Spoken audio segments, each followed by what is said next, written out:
Class 6 good morning. देखो, इससे पहले वाली जो क्लासेस थी उसके अंदर मैंने रेवोल्यूशन के बारे में पढ़ाया था कि पृथ्वी जो है वो अपने ही अक्ष पर घूमते हुए सूर्य की परिक्रमा करती है और उसे पूरी एक परिक्रमा करने में 365 दिन का समय लगता है। फिर इसके बाद में मैंने आपको लीप ईयर के बारे में बताया था कि प्रत्येक 4 वर्ष बाद में क्या आता है, लीप ईयर आता है। अर्थात कि जो 6 घंटे प्रत्येक साल के जो बचे हुए, ठीक है, उसे चौथे साल में क्या कर दिया जाता है, फरवरी माह के साथ में जोड़ दिया जाता है। तो फरवरी माह में लीप ईयर में कितने हो जाते हैं, 29 दिन हो जाते हैं, ठीक है ना।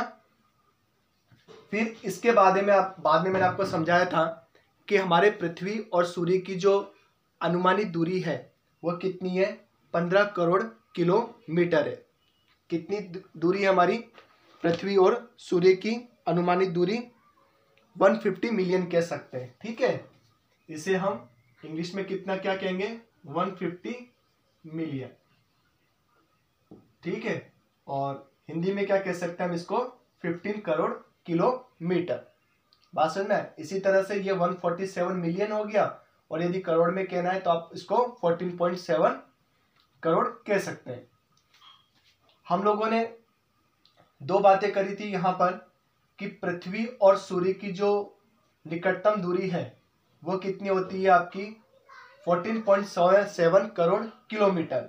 वो कब होती है, जनवरी में होती है। उसे हम क्या बोलते हैं, पेरिहीलियन, ठीक है, उपसोर, ठीक है। और जुलाई के महीने में पृथ्वी और सूर्य की जो दूरी होती है वो कितनी होती है, 15.2 करोड़ किलोमीटर वो होती है जुलाई में।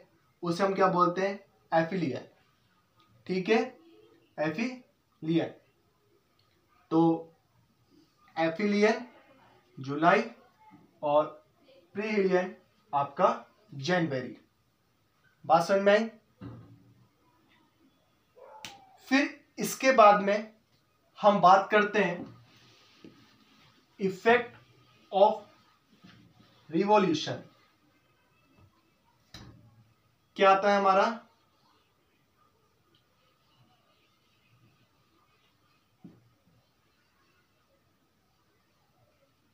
इफेक्ट ऑफ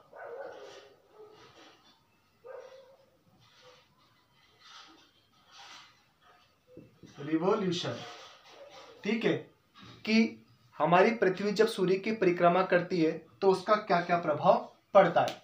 तो सबसे पहला जो प्रभाव है आपका सीजन, इससे क्या बनेंगे, सीजन्स बनेंगे। दूसरा,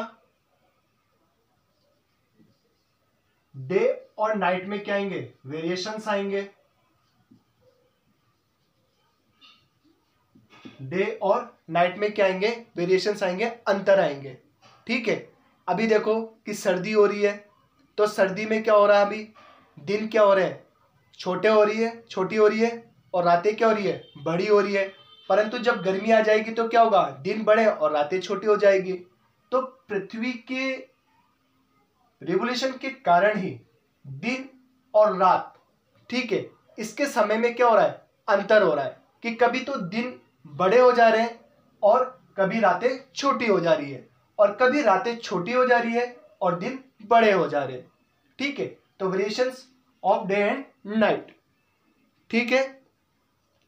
फिर तीसरी इंपॉर्टेंट बात यह आती है कि जब हमारी पृथ्वी जो है, ठीक है, ये हमारी पृथ्वी है और ये है हमारा इक्वेटर, ये हमारा नॉर्थ पोल और ये हमारा साउथ पोल, ठीक है।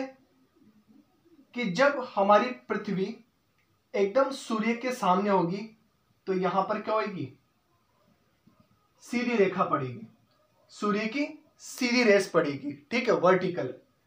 और बाकी जगहों पे क्या होगा, तिरछी पड़ेगी, तिरछी रेस पड़ेगी, ठीक है। अब मान लो कि सन जो है उसकी स्थिति यहां पर है, तो यहां पर सूर्य की रेस क्या पड़ेगी, सीधी पड़ेगी, ठीक है। और बाकी जगहों पे क्या हो जाएगी, तिरछी हो जाएगी, है ना। तो इस रिवॉल्यूशन के कारण क्या होता है कि हमारी सूर्य की जो किरणें हैं वो तिरछी और सीधी पड़ती है। बात समझ में आया?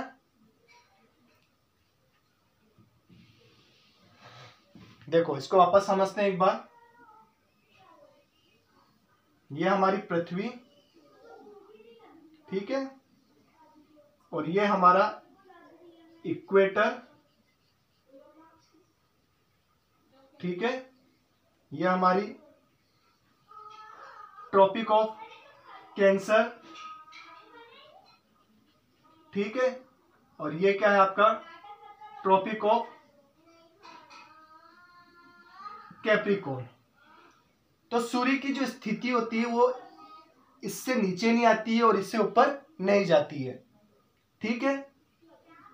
अब देखो कि जब सूर्य की स्थिति यहां होगी तो सूर्य की सीधी किरणें पड़ेगी, सीधी रेस पड़ेगी यहां पे, ठीक है, यहां पर। अब सूर्य की सीधी रेस पड़ी, एकदम वर्टिकली पड़ रही है यहां पर एकदम से, तो यहां पर नाइट और जो डेज है वो क्या होंगे, इक्वल होंगे, अर्थात 12 घंटे का रात और 12 घंटे की दिन होंगे, ठीक है। अब यहां पर क्या होगी, सूर्य की किरणें कैसी पड़ रही है, तिरछी स्लेंटिंग पड़ रही है, तो यहां पर क्या होगा,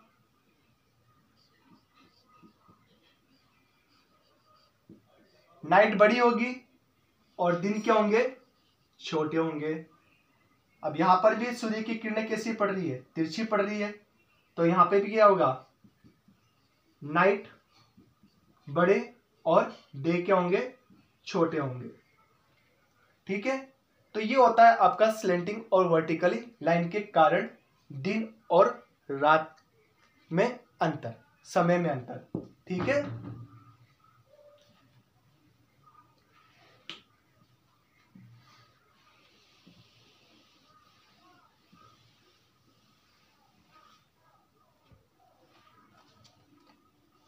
अब देखो यहां पर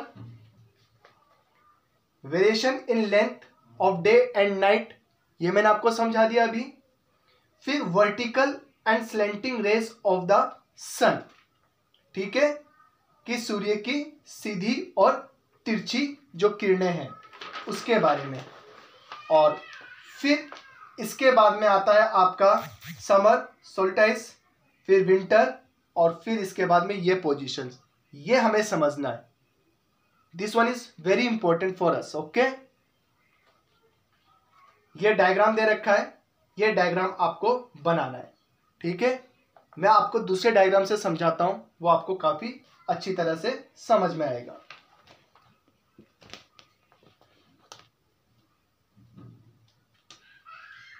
देखो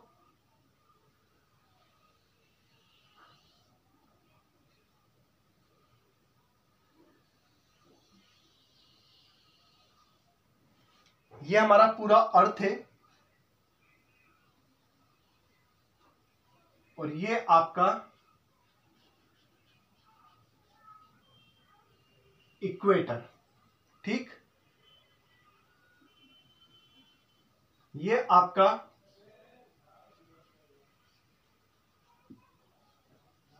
tropic of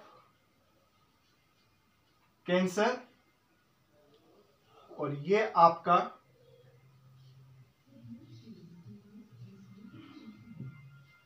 tropic of Capricorn, ठीक है। अब हम चलते हैं इक्वेटर पर, ठीक है। अब देखो 21 मार्च डेट कौन सी है आपकी, 21 मार्च हमारा जो सूर्य है वो 21 मार्च को इस इक्वेटर पर सीधा चमकेगा, अर्थात सीधी रेस पड़ेगी, ठीक है। 21 मार्च को सन जब यहां पर होगा तो इस इक्वेटर पर सीधी रेखा पड़ेगी। अब यहां पर जब सीधी रेखा पड़ेगी तो यहां पर क्या होगा, दिन और रात क्या होंगे, बराबर होंगे। बाकी ऊपर की तरफ और नीचे की तरफ क्या होंगे, रातें लंबी होगी और दिन क्या हो जाएंगे, छोटे हो जाएंगे। अब देखो 21 मार्च, अप्रैल, मई और फिर आ जाएगा आपका जून। 21 जून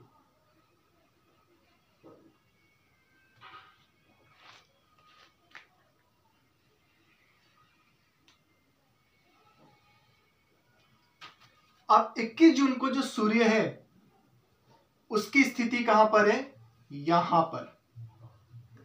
अब सूर्य की किरणें सीधी कहां पड़ेगी, यहां पर, ठीक है। 21 जून को यहां पर, तो कितना समय लगा यहां पर,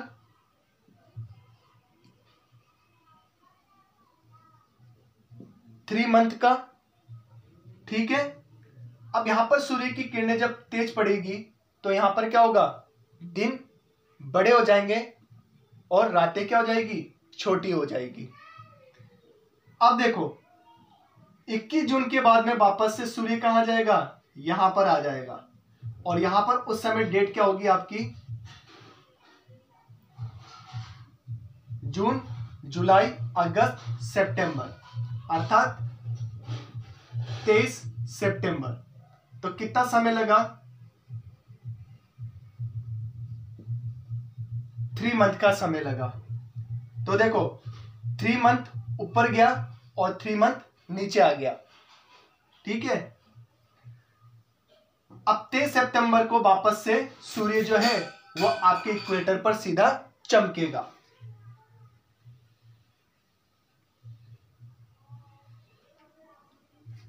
अब देखो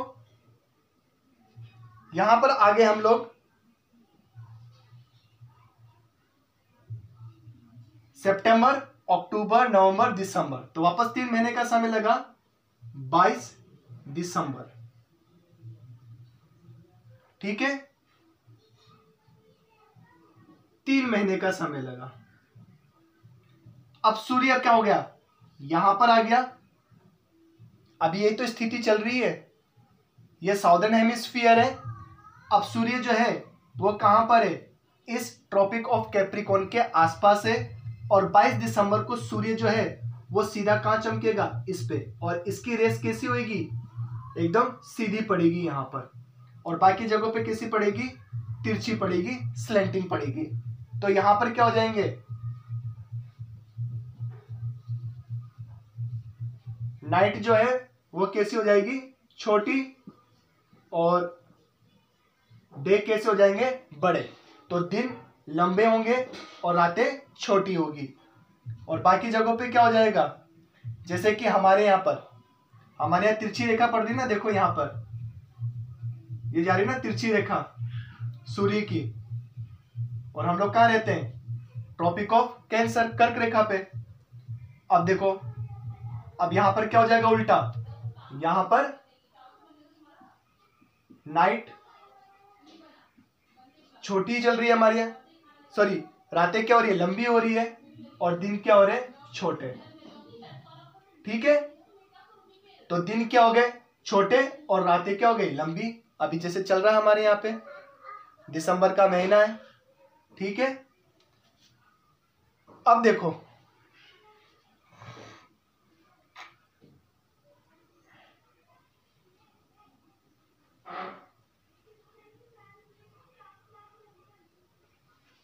अब ये 3 महीने यहां पे हो गए इसको।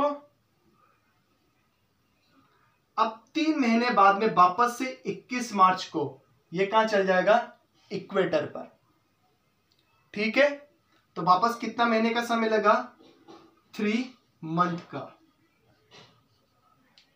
अब देखो पूरे साल का कैलेंडर देखते हैं हम लोग यहां पर, 3 और 3 कितना हो गया, 6, 3 और 3 कितना हो गया, 6, ये टोटल कितने हो गए, 12। तो टोटल कितना हो गया, 12 महीने, मतलब 1 साल। तो 6 महीने तो कहाँ रहेगा, नॉर्दर्न हेमिस्फीयर में, और 6 महीने सूर्य कहाँ रहेगा, साउदर्न हेमिस्फीयर में। बात समझ में आई? ठीक है, तो सीधी सी बात आपको यही समझनी है कि सूर्य की रोशनी जहां पर बिल्कुल सीधी पड़ रही है वहां पर दिन होंगे, और दिन जो होंगे वो बड़े होंगे और रातें छोटी होंगी। और जहां पर सूर्य की रोशनी सूर्य की जो किरणें हैं, ठीक है, सनरेज जितनी तिरछी होगी उतनी क्या होगी, रातें लंबी होगी और दिन छोटे होंगे। ठीक है, तो ये आपके यहीं पर आपका चैप्टर समाप्त होता है। Okay students, have a nice day.